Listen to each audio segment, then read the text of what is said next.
राजकीय बांगड़ महाविद्यालय में अंतिम वर्ष की परीक्षा शुरू हो गई है। इस अवसर पर एनएसयूआई कार्यकर्ताओं ने छात्र नेता दीपेंद्र सिंह सोलंकी के नेतृत्व में अंतिम वर्ष के विद्यार्थियों को मास्क वितरित किए एवं विद्यार्थियों के हाथों को सैनिटाइज किया।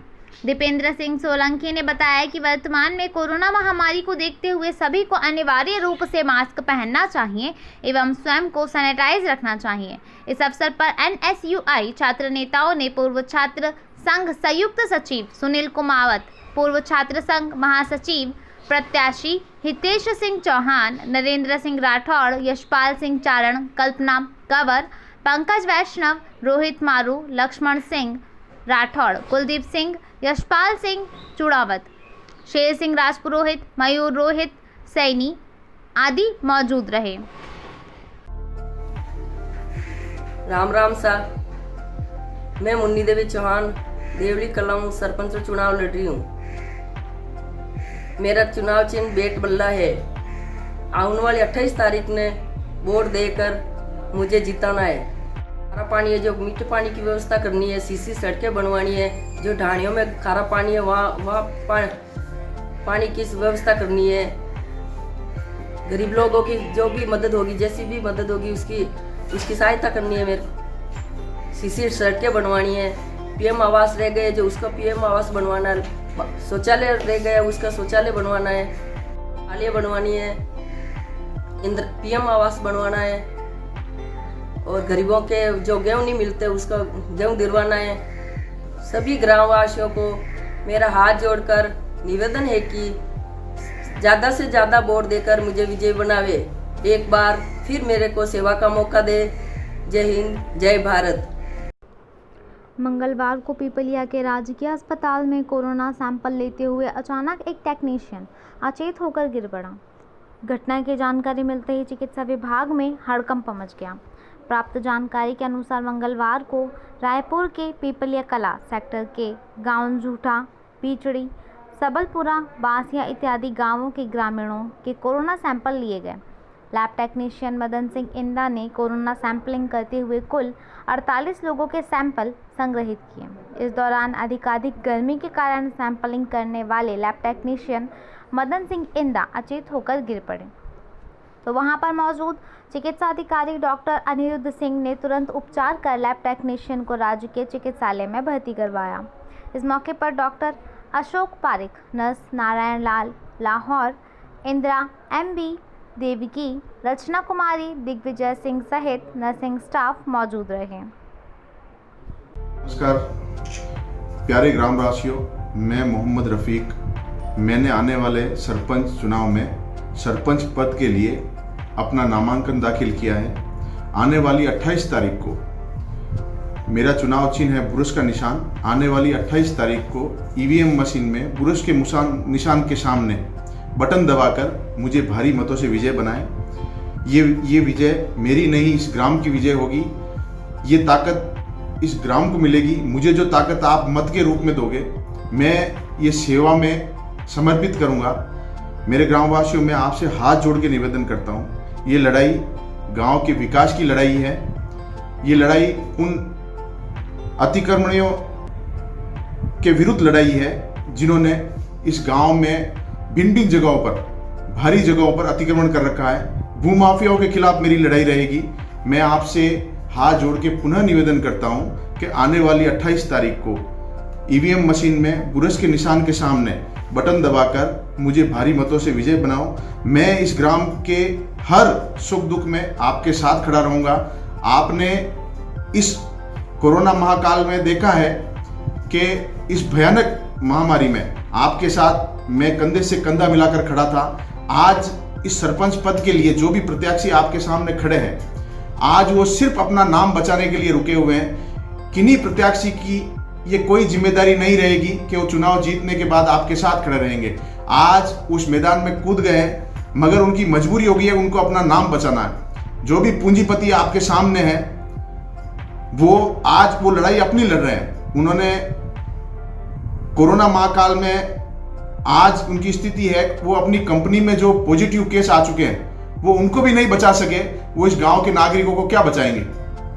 मैं आपको पुनः हाथ जोड़ के निवेदन करता हूं मेरी ताकत बनो, मैं आप लोगों की ताकत बनूंगा। ये लड़ाई गरीब मजदूर किसान की लड़ाई है।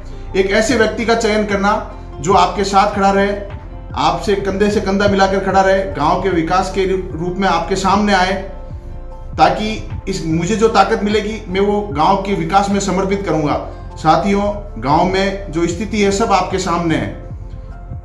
भूमाफियाओं का इतना बड़ा साजिश इस गांव में फैल चुकी है। उन्होंने इस गांव वासियों ने जो सीट उन्हें दी थी, उन्होंने उस पंचायत तक को नहीं बचा सके वो लोग। मैं आपसे पुनः निवेदन करता हूं इस लड़ाई में मेरा हिस्सा बनना, मुझे आने वाली 28 तारीख को भारी मतों से विजय बनाना, ताकि मैं ये ताकत आपके रूप में, विकास के रूप में इन भूमाफियाओं के खिलाफ लड़ाई लड़कर आपके साथ कंधे से कंधा मिलाकर खड़ा रहूंगा। बस पुनः यही निवेदन है, आने वाली 28 तारीख को ईवीएम मशीन के सामने वाला बटन दबाकर मुझे भारी मतों से विजय बनाए। जय हिंद, जय भारत। जो पंचायत राज चुनाव नज़दीक आते जा रहे हैं, ग्रामीण हलकों में चुनावी घमासान तेज होने लगा है। सुबह उठते ही प्रत्याशी घर घर वोट मांगना शुरू करते हैं, जो देर रात तक सिलसिला चलता है। पाली के रायपुर पंचायत समिति के जोठा में मंगलवार को सरपंच प्रत्याशी पेमाराम सीरवी ने अपने समर्थकों सहित घर घर जाकर जनसंपर्क कर वोट मांगे। इस मौके पर राजूराम शेप्टा, नवरतनमल सैन, मालाराम गुर्जर, दलपत जाट, दीपाराम नागेश्वर, नौग्या निर्मल सैन, घेवर गुर्जर सहित कई समर्थक मौजूद रहे। क्या नाम है आपका? गणपत दानिया। गणपत दानिया, क्या काम करते हैं जी आप? मैं विद्युत विभाग में हूँ सर। अच्छा, विद्युत में सर्विस करते हैं? सर्विस गवर्नमेंट सर्विस करते हैं? नहीं, संविदा। अच्छा, संविदा पे लगे हुए हैं। अच्छा, ये बताइए आपके यहाँ चुनाव कब है? चुनाव 28 तारीख को। 28 तारीख को है। अच्छा, ये बताइए आपके गाँव में प्रत्याशी कितने हैं? 9 प्रत्याशी। 9 प्रत्याशी खड़े चुनाव में। गांव की प्रमुख समस्या के बारे में गाँव की तो ये सर, एक तो सड़क की समस्या है और एक पानी की समस्या है। साफ सफाई टाइम पर नहीं हो रही है, कभी कभार हो रही है, जैसे कि कोई बड़ा त्यौहार होता है उस समय, नहीं तो ऐसे ही स्वच्छता और पानी की बड़ी समस्या, बहुत समस्या है। धन्यवाद। नाम है आपका? मेरा नाम खिवराज गुजर। खिवराज जी गुजर, यस। कहाँ के निवासी है प्रॉपर आप? प्रॉपर लीलम्बा। लीलम्बा का। क्या करते हैं खिवराज जी आप? मेरा तमिलनाडु में बिजनेस है। तमिलनाडु में बिजनेस? किस हाँ चीज़ जी। का बिजनेस है? इलेक्ट्रॉनिक। इलेक्ट्रॉनिक का बिजनेस है? यस। अच्छा, ये एक बात बताएं, अभी तो कोरोना काल चल रहा है, हाँ जी। जिसका इफेक्ट पूरे देश में देखने को मिल रहा है, हाँ जी। क्या तमिलनाडु में भी इस टाइप का इफेक्ट मिला आपको देखने का? हाँ, मिला है। हाँ? मिला है। कैसा कोरोना काल में, कैसे आर्थिक कैसे कितना उधर भी है, व्यापार लेकिन कितना परसेंटेज हुआ? व्यापार भी कम हुआ हाँ। और थोड़ा सुविधा उधर अच्छा है। अच्छा, सुविधा अच्छा है। हाँ जी। कोरोना का जो मरीज जो बढ़ रहे हैं, हाँ जी। तो ये राजस्थान में और तमिलनाडु में कितना फर्क है कोरोना के मरीज? तमिलनाडु में ज़्यादा है, लेकिन उधर इलाज अच्छा चल रहा है। इलाज अच्छा चल रहा है? हाँ जी। मृत्यु दर के मामले में तमिलनाडु में ज़्यादा है या राजस्थान में? नहीं, तमिलनाडु में कम है। यहाँ मृत्यु दर ज़्यादा हो रही है? हाँ जी। आपके गांव में कितने लोगों की मौत हुई? मेरे गांव में मैं अभी आया हूँ, मेरे को मालूम नहीं है, अभी 15-20 दिन हुआ मेरे को आके। अच्छा, 15-20 अभी तक तो कोई 15-20 दिन में तो कोई डेथ नहीं हुई हाँ, कोरोना से? नहीं हुआ, नहीं। अच्छा, एक बात है, आप तमिलनाडु में रहते हैं, हाँ जी। काम आपका इलेक्ट्रॉनिक्स का है? हाँ जी। अच्छा, ये आप यहाँ 15 दिन से यहाँ पे है? हाँ जी। आप किसके लिए आए यहाँ आए गाँव में? मैं मेरे पिताजी और माताजी को संभालने को। माताजी और पिताजी को संभालने के लिए आए? हाँ जी। इससे पहले आपने लॉकडाउन में नहीं संभालने के लिए आए थे? इससे पहले टाइम नहीं मिला और बस सुविधा नहीं था। अच्छा, गाड़ी की सुविधा नहीं थी, हाँ इसलिए जी। नहीं है। अब गाड़ी की सुविधा है, शुरू अब आप आए? हाँ जी। अच्छा, अब आपके जो गांव के अंदर जो ये सरपंचों के चुनाव है, हाँ जी। ये कितनी तारीख को है? ये 28 तारीख को है। 28 तारीख को है? हाँ जी। अच्छा, कितने प्रत्याशी मैदान में गांव से? 9। 9 प्रत्याशी है? हाँ जी। अच्छा, ये बताइए कि आपके 9 प्रत्याशी जो चुनाव मैदान में है, आपको किस टाइप के प्रत्याशी सीट, कौन सी महिलाओं की सीट है ना आपकी? लेडीज सीट है। लेडीज सीट है। हाँ जी। आपको किस टाइप का प्रत्याशी चाहिए जो गाँव का विकास करा सके? हमारे को ऐसा अच्छा आदमी चाहिए जो गांव का विकास कर सके। हाँ। और गांव का हर आदमी को, छोटा मोटा आदमी को कोई व्यवसाय धंधा दे सके। हाँ। और साफ सफाई हो सके गांव में। हाँ। ऐसा आदमी चाहिए हमारे को। गाँव में प्रमुख रूप से समस्या क्या क्या है? समस्या तो बहुत है, पानी की समस्या है। हाँ। नाला की समस्या है। हाँ। बहुत समस्या है सर। अच्छा, अच्छा, एक बात बताए, अगर आप सरपंच का चुनाव लड़ते हैं, हाँ जी।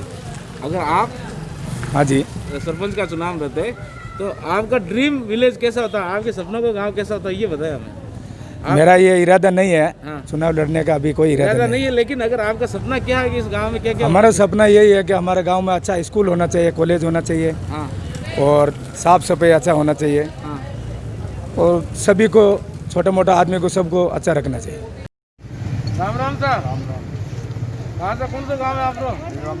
नीलम्बा। कई नाम है आपको? माधुराम जी। कई काम करो बात सर? धंधो करा खेती धंधा करो। उम्र कई रहेगी आपकी? हैं? कितने साल रहेगी? सही खेती करो। तबरी कौन करे खेती? हैं? अच्छा एकले ही जाओगे? अच्छा ये बात बताओ, अभी तो क्या कोरोना की बीमारी आईडी है क्या? आईडी कभी तो बीमारी देखी? नहीं देखी। हैं? अच्छा इन बीमारी तो अब किकर बचाव कर लो आपने बताओ थोड़ा। ध्यान में रहना पड़ी। हैं? ध्यान कई कई करना अपने और अपना हाथ दिया साफ धोना और डंगू रहना पड़ी। डंगू रहना पड़ी। मतलब 4 आदमी पता मेला नहीं दे रहा। अच्छा हमें आपके गाँव में आज थोड़ी मेला टाइप लगुड़ा है और कई है आपके गाँव में हमारे? कोई साहब वोटाना है। वोटर है? वोट की तारीख है वहाँ? 28 में है। 28 में? कहना वोट है वहाँ? सरपंच जाना। सरपंच आ रहा? भाई एक बताओ अपने गाँव में मान ले, आपने गाँव में मान ले सरपंच क्या रहना चाहिए? बढ़िया जाना चाहिए। बढ़िया मतलब फूट रो रहना चाहिए? क्या काम करने चलो? काम नहीं करना चाहिए। हाँ सब बढ़िया जाना। निकल में फूट रो भी चीज़ है। हाँ। क्या नाम है? क्या नाम है आपका?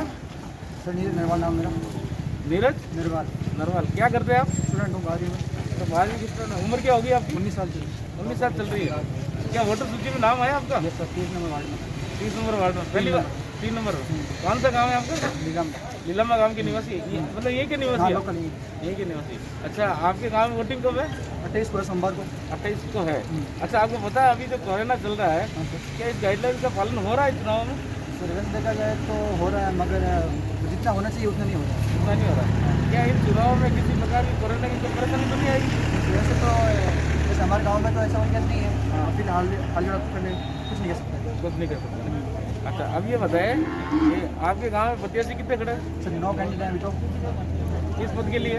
सरपंच चुनाव के लिए। सरपंच चुनाव के लिए। सरपंच चुनाव के लिए आपके गांव से 9 प्रत्याशी। 9 प्रत्याशी। अच्छा ये बताइए कि 9 प्रत्याशी आपके गांव के ही है, सारे मिलने वाले हैं, सारे जान पहचान वाले हैं, तो आप 9 प्रत्याशियों में से कैसे सरपंच प्रत्याशी का चुनाव करेंगे? सरपंच ऐसा होना चाहिए जो हमारी समस्या को सुने और उनका समाधान करे। वैसे आप स्वयं देख सकते हैं हमारे गांव में कितनी समस्या है। वैसे पानी की यहाँ पे बहुत समस्या है। यहाँ पे पानी के लिए कोई 4-5 हज़ार रुपये वहाँ से पानी लाना पड़ता है और वैसे सबको घर में टाँके हैं तो टाँकों से वहाँ से पानी लाना पड़ता है। वैसे हमारे घर में पानी आता है मगर 3-4 दिन से आता है और वैसे पानी की बहुत ज़्यादा समस्या क्या जॉय पाइपलाइन योजना से आपका गाँव नहीं जुड़ा हुआ है मगर हमेशा पानी नहीं आता है। और वैसे वो पानी आता है अकेले बगल आगे जाता है निमाजी। अच्छा पानी आगे जा रहा है, आगे जा रहा है। लेकिन आपके यहाँ नियमित सप्लाई नहीं हो रही? नियमित सप्लाई नहीं हो रही। पानी की यहाँ की समस्या प्रमुख है। बहुत समस्या है। ठीक, धन्यवाद।